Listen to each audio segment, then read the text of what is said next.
Hello from Dhaka, this is Noshin Anjum and you are watching BSS News. Winter in Bengal has a familiar taste and memory.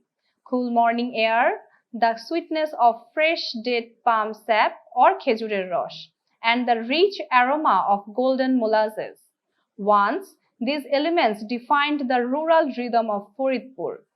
Today, however, that timeless winter scene is slowly fading, leaving behind stories, memories, and growing sense of loss. Winter, date palm sap, and molasses are inseparably intertwined. For collecting palm sap, especially trained people are dedicated to this job and they are called gachhi. A gachhi is a traditional sap collector who collects sap from date palm trees during winter in rural Bangladesh. There was a time when, in the early morning fog of Faridpur, countless gachhis could be seen walking along narrow village dirt roads, carrying pots brimming with fresh sap on their shoulders.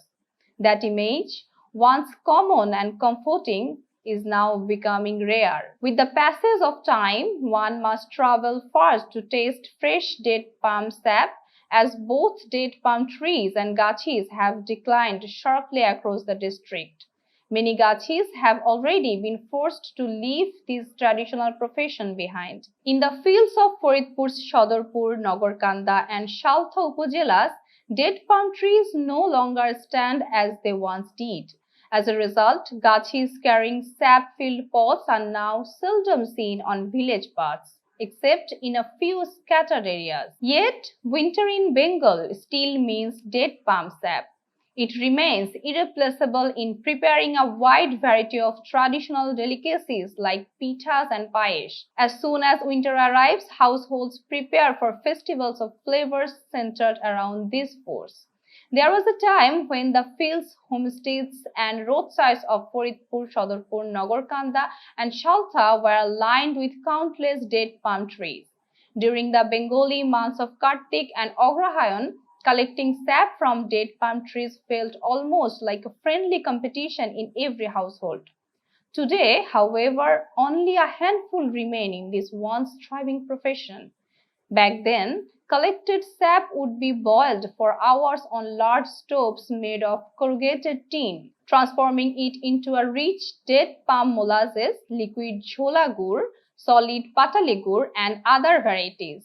Now, these traditional practices are slowly approaching extinction. Mannan Sheikh of Shibrampur village in Faridpur Sadar Upazila has spent 43 years tapping date palm trees. For him, it is more than a profession, it is an addiction. Even now, he single-handedly taps around 85 trees every day. He recalls a time when almost every household in the village had a gachhi. Today, only 2 or 3 remain in the area. According to him, sap collected during the day is used to make liquid molasses, while nighttime sap is preferred for patali molasses. When the trees begin to dry, coconut molasses is produced instead. During the season, Mannan leases each tree for about 700 taka.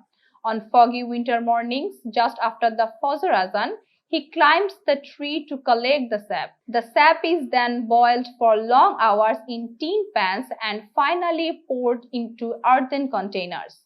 Once it thickens, it is transferred into small molds. This is how molasses is made. But the work is extremely labor-intensive. That is why younger generations and even relatives are reluctant to take up the profession. Date palm molasses is an integral part of Faridpur's identity, yet it is no longer as visible as before. Although there are still a significant number of trees in some areas, a shortage of gachhis and growing financial losses have forced many owners to sell their trees to brick kilns. According to Mohammad Shahaduzzaman, Deputy Director of the Department of Agricultural Extension in Faridpur, the district remains agriculturally rich. Alongside crops, palmyra and date palm trees still enhance the landscape.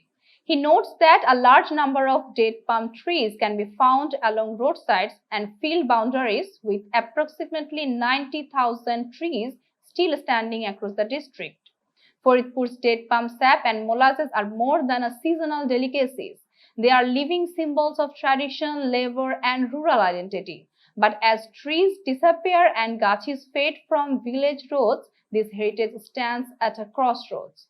Without timely action, support, and renewed interest, what once defined winter in Faridpur may soon survive only in memory. Preserving this legacy now is essential, not just for taste, but for tradition itself. That's all for today. For more videos like this, visit BSS. Thanks for watching.